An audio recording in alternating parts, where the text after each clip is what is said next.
Soc Jesús Contreras, soc antropòleg, ensenyo a la Universitat de Barcelona i dirigeixo a l'Observatori de l'Alimentació, interessat per descriure i comprendre els comportaments alimentaris al llarg del temps.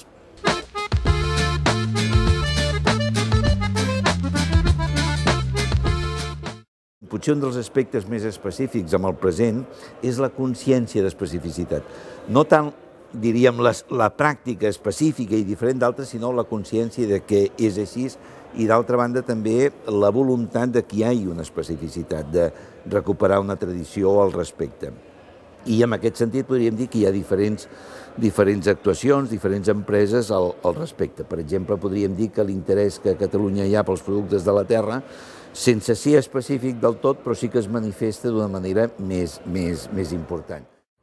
És veritat que la nostra cuina s'ha industrialitzat, la nostra alimentació s'ha industrialitzat, la cuina s'ha tecnificat i, diríem, aquest tipus d'alimentació ocupa o satisfà moltes dels àpats que nosaltres fem habitualment o quotidianament. Diríem que aquesta tendència ha donat lloc a una certa consciència de pèrdua. Hem perdut la cuina tradicional, hem perdut els aliments tradicionals, els aliments locals, i aleshores això dona lloc a una reacció, diríem, per tal d'intentar recuperar, revaloritzar aquests productes que pensem haver perdut. Aleshores, la producció local, quan té una certa identitat, una caracterització, podríem dir, mínimament precisa, assumeix el paper, diríem, no és tan important amb la dieta per la quantitat, sinó que és important des d'un punt de vista simbòlic. Diríem, els aliments juguen el paper de tòtem, les denominacions d'origen. No ens alimentem de denominacions d'origen ni de productes de la terra. Diríem, ara sí, diríem, el dia que consumim un formatge tupí en parlem molt, per exemple. Però vull dir que aquestes produccions locals, diríem, poden ser més o menys importants directament pels productors, però no pel conjunt de la població catalana. Pot fer de diferents maneres. I, a veure, en el cas, diríem, de la guia de la compra pagès, jo penso que això té... A veure, per exemple, hi ha alguns restaurants a Itàlia, França, aquí, em sembla que també es comença a fer, que identifiquen la procedència dels productes per allò que dèiem abans de donar confiança, allò de que el conegut dona seguretat, no sabem qui ho fa i eventualment, en el pitjor dels casos, sabem a qui li hem de demanar responsabilitats. Fonamentalment per el que podríem dir un preu més just o una remuneració més justa en relació als productors. Aquest és l'aspecte que podria suposar. És a dir, evidentment, si bona part dels diners que ens gastem, diríem, per tal de pagar la benzina, el transport, es queda en el propi lloc, això podria suposar una dinamització. D'una banda, en termes generals, hi ha un aspecte que és positiu, que és la valoració també positiva de les produccions locals, la venda directa, com a formes més familiars, més properes, més justes, més sanes, etc. D'altra banda, òbviament, això planteja problemes d'infraestructura, al cap i a la fi, és a dir, hi ha l'inconvenient d'una economia d'escala, és a dir, d'una banda hi ha una valoració positiva que actua positivament, una economia d'escala que mai pot rendibilitzar els costos com ho podria fer una distribució a gran escala. I aleshores, diríem, això suposa, comporta un sostre relativament immediat, relativament baix, podríem dir. Això es pot millorar? Home, evidentment que es pot millorar, de fet hi ha moltes sortides, però en bona mesura podríem dir que sempre seran, jo penso, minoritàries. Les ha afectat moltíssim i en bona mesura podríem dir que la valoració del producte local i proximitat és una conseqüència també de la globalització, és conseqüència d'una resposta, d'una reacció negativa, d'un cert rebuig d'aquesta homogeneïtzació. És a dir, nosaltres volem saber... Hi ha un sociòleg francès que utilitza un terme que és molt significatiu, així amb una mica d'ironia, diu que la nostra alimentació contemporània està plena d'OVNIs, objectes comestibles no identificats. Clar, nosaltres volem saber el que mengem i això també podríem dir que és una actitud, diríem, bastant humana i bastant universal. Sempre s'ha dit allò, som el que mengem. Hi ha molta gent que avui afirma que no sabem el que mengem, perquè no sabem d'on ve, no sabem de què està fet. Doncs podem aplicar una regla de 3 molt senzilla. Si som el que mengem i no sabem el que mengem, no sabem el que som o no sabrem el que som. Doncs aleshores això dona lloc a aquest tipus de reaccions.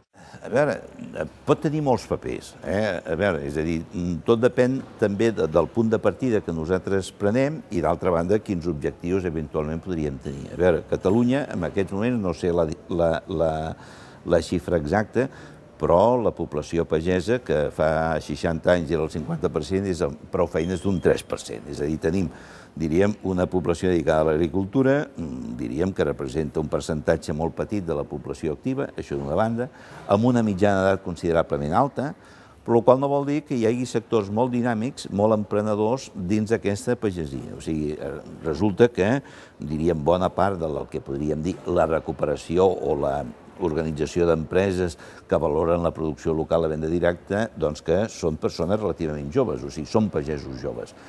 Aquesta és una qüestió molt important, és a dir, és veritat que ara aquests canvis provocats per la globalització i les reaccions donen lloc a aquestes valoracions de caràcter positiu.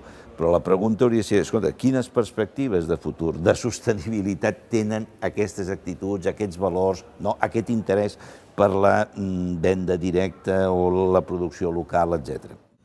Bé, diríem que el recurs al restaurant, diríem, de caràcter ordinari del dia laboral, per dir-ho així, doncs, òbviament, el producte ocupa diríem, un lloc secundari per una qüestió de preu. Diríem, el repte és oferir un menú el més barat possible, perquè al cap i a la fi la seva clientela, diríem, va allà a gastar el mínim possible. I diríem, la valoració del producte té lloc amb els restaurants, podríem dir, entre cometes, més d'autors, més de cuina de mercat, etc. I aquí es nota molt només analitzant com han canviat les cartes en els darrers 20 anys.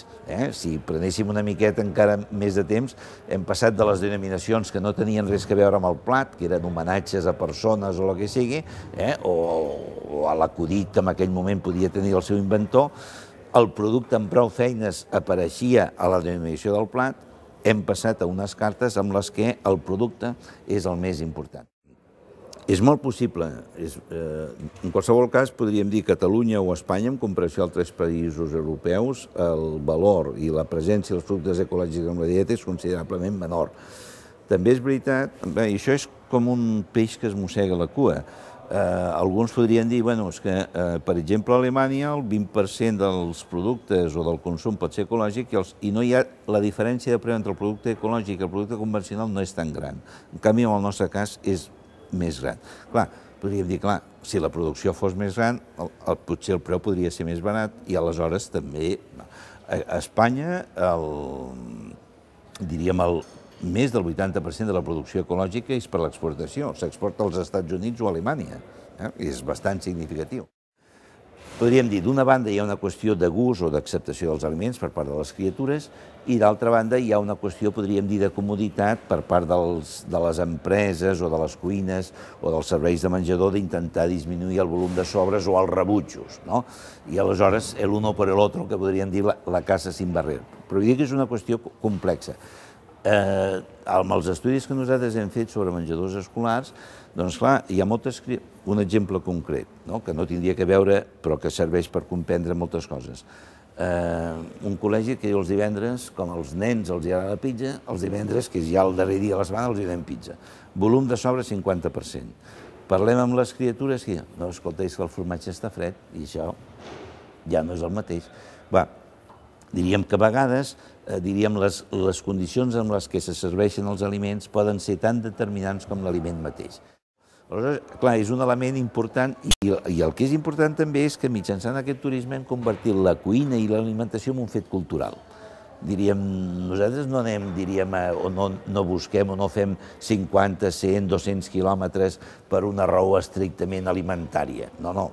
És que volem gaudir d'una especificitat, d'una particularitat, d'una novetat, etc. I aleshores, diríem, la prova també és la proliferació de restaurants de tota mena, i sobretot de petits restaurants d'autor, diríem, hi ha un èxit, és a dir, tothom veu l'oportunitat de ser un empresari al mateix temps que un xef, més o menys creatiu, més o menys reconegut, doncs de tenir el seu propi negoci, etc.